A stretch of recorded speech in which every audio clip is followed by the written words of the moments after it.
संसद में जब भी सत्र की शुरुआत होती है और जब चर्चाओं का दौर शुरू होता है, नेता जो है पूरी तरह से ये हामी भरते हैं कि जम्मू कश्मीर में बदलाव देखने को मिला है और जम्मू कश्मीर अब पूरी तरह से बदल चुका है।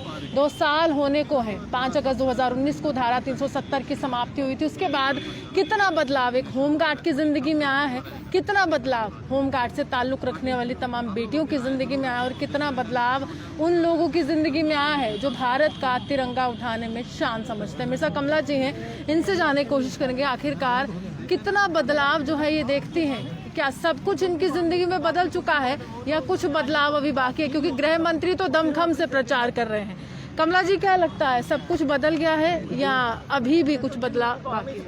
मैम, हम जैसे थे वैसे, हमारे लिए तो कुछ बदला नहीं है। चाहे ड्यूटी बना, चाहे स्टेट रही, हमारे लिए जैसे थे वैसे ही रहे हैं। तो मैं माननीय प्रधानमंत्री जी को आज यही अपील करना चाहती हूँ पूरी जम्मू कश्मीर होमगार्ड की तरफ से। पूरे जम्मू कश्मीर के होमगार्ड कर रही है, अकेले मैं नहीं कर रही। जो देखा आपने पीछे जो लोग आए हुए हैं, इनको दुख दर्द है। मैं कहना चाहती हूँ कि पार्लियामेंट के अंदर ही कानून बनते हैं, तो पार्लियामेंट के अंदर ही मैम चेंज होते हैं। आजकल पार्लियामेंट लगी हुई है, आज कितने दिन हो गया पार्लियामेंट लगे हुए। हमारे बारे में किसी एमपी ने उधर कोई आवाज़ नहीं उठाई है। क्या उनको दिखाई नहीं देता? वो आवाज़ हमारी क्यों उठाएंगे? क्योंकि हमने उनको वोट दिया, हमने उनको वोट दिया ना, यही गुनाह किया ना। हमारी बदौलत से वो पार्लियामेंट तक पहुँचे हैं। तो मैं माननीय प्रधानमंत्री जी को आज यही संदेश दूंगी, सर आप हमारा मसला ऐसे हल करोगे जहाँ हमारा बलिदान लेके।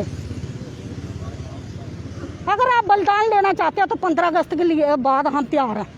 नॉर्थ ब्लॉक में वहाँ हम पहुँचेंगे। अगर भगत सिंह, चंद्रशेखर जैसे महान क्रांतिकारी हमारे झांसी की रानी की तरह अगर वो बलिदान दे सकते हैं। देश आज़ाद हुआ था, उन्होंने कभी ये नहीं सोचा था मैं कि देश के प्रधानमंत्री बनूंगा। उन्होंने लोगों को आज़ादी दिलाई थी। तो मैम, हमारी होमगार्ड को कब आज़ादी मिलेगी? हम पे 1946 का कानून चल रहे हैं। अभी देखो डिपार्टमेंट भी चाह रहा है कि इनका काम होना चाहिए। हमारे डीजी साहब भी चाह रहे हैं। सारे फाइल आगे बढ़ती है, फिर रुक जाती है। क्यों रुकती है?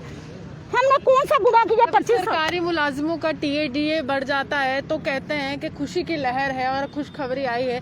लेकिन आप भी तो काम कर रहे हैं, आप भी तो देश के लिए काम कर रहे हैं और आप ऐसा काम कर रहे हैं जो शायद ही कोई कर पाए। क्योंकि डिजास्टर में आप लोग होते हैं, लॉकडाउन में आप लोग होते हैं, जान जोखिम में डालते हैं। सैलरी कितनी है? 250 रुपया मैम।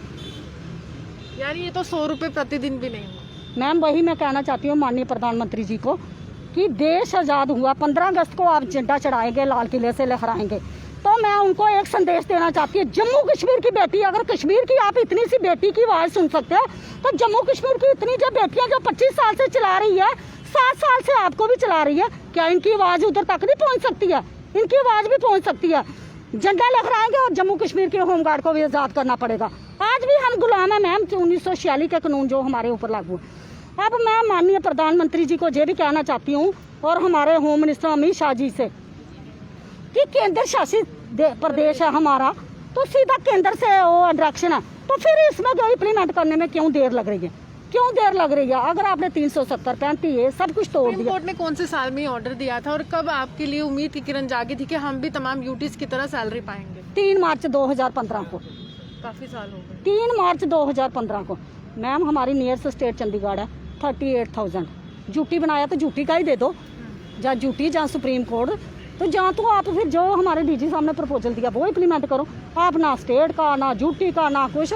मैं तो देखती हूँ कि देश के अंदर बोलते बड़ा बदलाव आया, देश बढ़ रहा है आगे, यही बढ़ रहा है ना, विकास हो रहा है। यही विकास है। एक विधान, एक निशान, एक संविधान। जहाँ पे इनको अपना बेनिफिट है वहाँ से सब कुछ लागू, जहाँ पे आपने गरीब लोगों को देना उनका कोई नहीं सुनेगा। नेताओं से जब हम आपके लिए प्रश्न करते हैं वो कहते हैं कि उपराज्यपाल के पास पूरा मसला पहुंच चुका है, जल्दी हो जाएगा। क्या उम्मीद नहीं है कि उपराज्यपाल करेंगे? क्या आज केंद्र सरकार को गुहार? हम तब बोलेंगे जब हल होगा। बोलने में तो हम 25 साल से यही सुन रहे हैं, आज होगा कल होगा। उपराज्यपाल जब हमारा इम्प्लीमेंट करेंगे तो हम उनको भी अप्रिशिएट करेंगे कि इन्होंने हमारे, चलो LG कोई आया 3 बार तो हम मिल चुके हैं उनसे। हम किसको नहीं मिले? सत्यपाल मलिक जी, मुर्मू साहब से मनोज सिन्हा साहब से, हर एक के बंदे, चाहे एडवाइजर मैम, चाहे जो भी इधर है नेता, सभी के हम हमारे घुटने भी थक गए। इनके एमपी थे जिन्होंने सदन में आपके लिए एक आवाज उठाई, एक शब्द ही कह दिया कि होम गार्ड एग्जिस्ट करते हैं जम्मू कश्मीर में, बेटियां हैं, पुरुष हैं और ये परिवार चलाने में मुश्किल हो रही है क्योंकि महंगाई का दौर तो शुरू हो गया है, आपको भी काफी ज्यादा परेशानी हो। किस ने आपके लिए बात? हमारे लिए किसी ने नहीं उठाई, किसी ने नहीं उठाई मैम। जो जहाँ कहीं जाते और किसी का आता, कभी इनको होम गार्ड भूल ही जाती है, पता नहीं क्या बात है। और हम इनकी प्रोटेक्शन करते हैं, चाहे कोरोना हो चाहे कुछ हो, सब कुछ यही लोग हैं कि मुफ्त देश की सेवा। तो ये भी तो समाज की सेवा के लिए आए ना, 5 साल के लिए इनको भी तो समाज के, हमें बोलते वलंटियर, हम ठीक है वलंटियर, हमें गर्व है वलंटियर, हम 5 साल के लिए ये भी तो वलंटियर ही समाज सेवा के लिए आए थे। इनको क्यों करोड़ों रुपए मिल रहे हैं?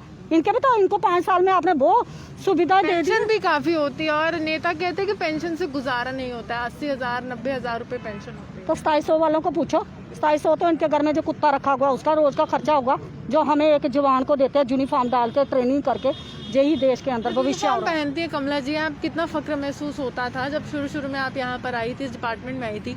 क्या महसूस होता था कि मैं देश के लिए आगे बढ़ रही हूँ, लेकिन कभी सोचा था कि मेरे को ही प्रदर्शन करना पड़ेगा, मेरे को ही धरने पर बैठना पड़ेगा, लॉकडाउन में भी मैं खड़ी हूँ और यहाँ पर भी मैं अपने अधिकारियों के लिए खड़ी हूँ?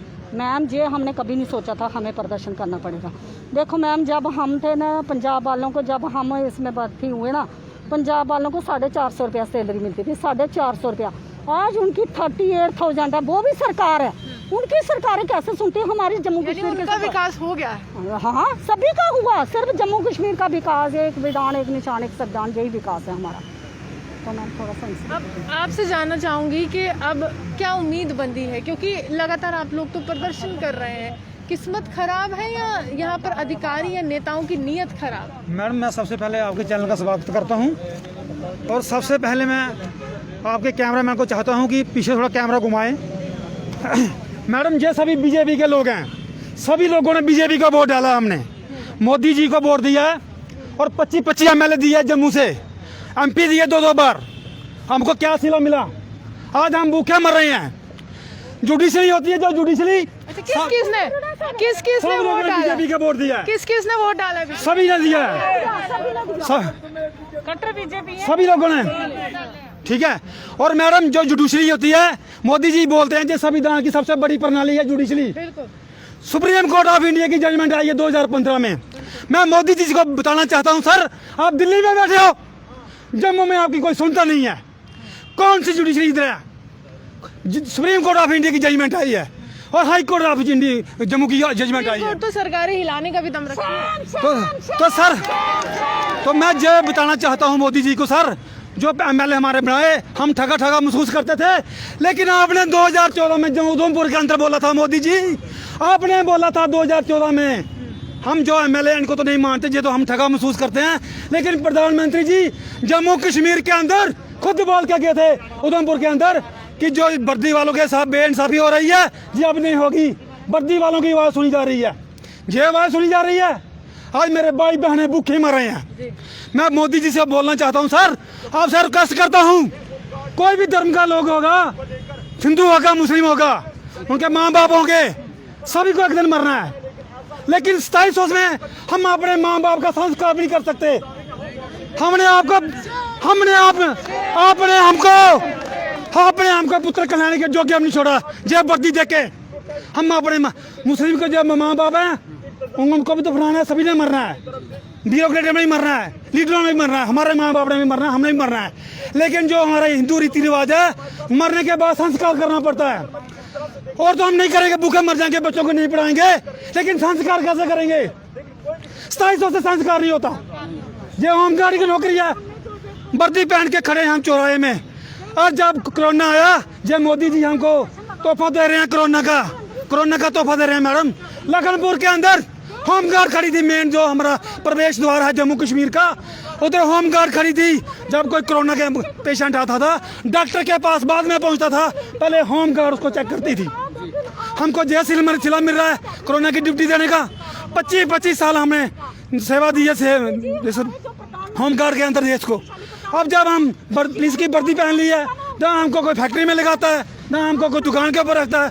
बोलते हैं आप पुलिस की जासूसी करने आ गए हो। ये भी कहते होंगे सरकारी नौकरी है, फिर क्यों नौकरी मांग रहे हो? हाँ सर, तो मैडम जी मैं क्या कहना चाहता हूँ आपके माध्यम से मोदी जी को, सर जो सुप्रीम कोर्ट आपके इंडिया की जजमेंट आई हुई है, इधर जो ब्यूरोक्रेसी है वो बहुत हैवी है। चीफ सेक्रेटरी के ऊपर कंडेम चल रही है, कोई नहीं मानता। होम सेक्रेटरी के ऊपर कंडेम चल रही है, कोई मानता ही नहीं है। और हम क्या करें, कहाँ जाएं हम? अब हम 15 अगस्त के बाद खुदकुशी करने वाले हैं। इसी के साथ मैं जब विचार अपने समाप्त करता हूँ। जय हिंद। तक ये जो चीजें आप बोल रहे हैं कि प्रधानमंत्री ने खुद कहा, भाजपा के किसी भी नेता से कुछ सवाल किया जाता है, कहते हैं कि प्रधानमंत्री ने कहा पत्थर की लकीर है, तो वो पत्थर की लकीर यहाँ मैं आपको वीडियो दिखाता हूँ जो मोदी जी ने बोला है। पता नहीं पत्थर की लकीर है या ईंट की लकीर है, लेकिन हम तो लकीर के फकीर ही हैं। हमको कुछ नहीं मिला, सभी मेरे बहन भाई भूखे मर रहे हैं। तो जैसा भी बीजेपी को मतदान किया हमने। जय हिंद। धोखा दिया है महबूब मलिक जी, बीजेपी ने धोखा दिया है, लेकिन बीजेपी तो प्रचंड बहुमत लेकर सरकारें बनाने का भी वादा रख रही है। और इस समय बीजेपी का ये कहना है कि 10 करोड़ से अधिक हमारे पास मेंबर्स और एक्टिव मेंबर्स हैं, तो धोखा दे दिया है। सबसे पहले मैडम मैं आपका शुक्रगुजार हूँ कि आज आप हर वक्त, चाहे वो परमानेंट मुलाजम हैं या टेम्परेरी मुलाजम हैं, उनकी बात को उजागर करने की कोशिश करते हैं और सरकार तक पहुँचाने की कोशिश करते हैं। कहते हैं एक शेर से मैं इब्तिदा करता हूँ, उठो मेरी दुनिया के गरीबों को जगा दो, काख आमरा के दर्दे दीवार को हिला दो, जिस खेत से दहकाओं को मैसर न हो रोज़ी, उस खेत के हर गोशा गंदम को जला दो। मैं ये कहना चाहता हूँ कि पिछले 25 साल से लगातार ये लोग काम कर रहे हैं और लगातार ये स्ट्रगल में रहे हैं कि हमारा इशू जो है वो सेटल किया जाए। और जम्मू कश्मीर के अंदर यहाँ जितनी पॉलिटिकल जो सरकारें रही हैं, उन्होंने भी इनके साथ बहुत बड़ा धोखा किया है। और जब भी इनसे बात हुई, चाहे वो चीफ मिनिस्टर थे, चाहे वो एलजी थे या एडवाइज़र थे, चीफ सेक्रेटरी थे, जिन से मिले उन्होंने झूठे एश्योरेंस दिलाए। अभी तक इनका मसला जो है वो सेटल नहीं हुआ। मैं ये कहना चाहता हूँ कि जम्मू कश्मीर के अंदर एक परमानेंट जो कांस्टेबल है, जिसको 70 से 80 हज़ार रुपये सैलरी दी जाती है, होम गार्ड का जो कर्मचारी है वो भी उसी प्रोसीजर के तहत उसको लगाया गया है, तो उसको सिर्फ 2700 रुपया दिया जाता है। क्या 2700 रुपये में ये अपने फैमिली की लुक आफ्टर कर सकते हैं? ये कितने बड़े दुख की बात है कि जो ब्यूरोक्रेसी, जो पॉलिटिशियन हैं, जिनके कुत्ते 2700 रुपये पर, मुझे लगता है 2700 रुपये पर उनका एक महीने का जो खर्चा कुत्ते का है, तो ये 2700 रुपया इनको दे रहे हैं। उन्होंने अपनी सैलरी बढ़ा दी और संदा फ्लोर भी जब भी इन्होंने हुआ अपने इशू सेटल किए, लेकिन किसी मुलाजम की, टेम्परेरी वर्कर की कोई बात इन्होंने नहीं की। और जितने भी यहाँ जम्मू कश्मीर के अंदर जितनी सरकारें थी, उन्होंने भी जब धोखा किया तो ऊपर वाले ने उनको बहुत बड़ी सज़ा दी है। आप देख लीजिए, जब इक़्तिदार में ऊपर वाला खुदा भगवान किसी को बैठाता है तो वो देखता है कि मेरा बंदा जो पैदा किया हुआ है, आपने उसको जस्टिस और इनजस्टिस देखना है। सत्ता के नशे में भाजपा वाले चूर हो चुके हैं। मैं बिल्कुल कहना चाहता हूं, जब सत्ता की ये कुर्सी पर बैठ जाते हैं, इनको सब कुछ भूल जाता है। एक बात की इनकी बात हम नहीं करें, इससे पहले जितनी सरकारें रही हैं उन्होंने भी धोखा किया इनके साथ। कोई रूल एंड रेगुलेशन नहीं बनाए, जितने इशू रूल बनाए वो सिर्फ अपने फेवर में बनाए। लेकिन मुलाजिम जो कर्मचारी होम गार्ड में हैं, उनका 25 साल से लगातार ये लोग स्ट्रगल कर रहे हैं। और कुछ लोग इनके जो हैं जो रिटायर भी हो गए हैं, जो इसी तरह जिनका कुछ भी नहीं बना। मैं ये कहना चाहता हूँ, इस कोविड-19 में, इस मुश्किल हालात में लगातार ये डिप्टी दे रहे हैं, लेकिन इनको कुछ भी नहीं, सिर्फ 2700 रुपये सैलरी दी जाती है और कुछ भी नहीं दिया जाता। मैं ये कहना चाहता हूँ, मैं प्राइम मिनिस्टर साहब से, होम मिनिस्टर साहब से और जम्मू कश्मीर के जो हेड हैं मनोज सिन्हा साहब, चीफ सेक्रेटरी साहब, प्रिंसिपल सेक्रेटरी होम डिपार्टमेंट और डीजी होम गार्ड से अपील करता हूं कि इमीडिएटली जो होम गार्ड का जो इशू है इसको सेटल किया जाए। अगर सरकार इसको, यूटी की सरकार इसको सेटल को नहीं करती तो आने वाले दौर में बहुत बड़ा आंदोलन होगा, जिसकी रिस्पॉन्सिबिलिटी यहाँ यूटी की सरकार की होगी, ना कि मुलाजिम की। साफ तौर पर ये तमाम लोग आपको दिख रहे हैं, काफ़ी बड़ी संख्या है। आप सोच लीजिए, जब ये वोटों में तब्दील होती है तो संख्या कितनी महत्वपूर्ण रहती है तमाम सरकारों के लिए। लेकिन इस समय चुनाव तो नहीं हो रहे हैं लेकिन अधिकारों की बात जरूर हो रही है। एक तरह से आप कहते हैं कि सबसे बड़ा अधिकार हमें वोट देना है, दूसरी तरफ से ये अधिकार है कि जो मूलभूत सुविधाएं हैं, अगर जम्मू कश्मीर केंद्र शासित प्रदेश बन चुका है, राज्य का दर्जा नहीं रहा है, आपने बदलाव के लिए इसको केंद्र शासित प्रदेश में तब्दील किया, तो वो तमाम मूलभूत सुविधाएं पहुंचाइए। क्योंकि प्रधानमंत्री जब वादा करता है तो पत्थर की लकीर है, लेकिन वो लकीर अब धूमिल हो रही है। आप ये हमारे से बने देखते रहते न्यूज़ जम्मू सुहान।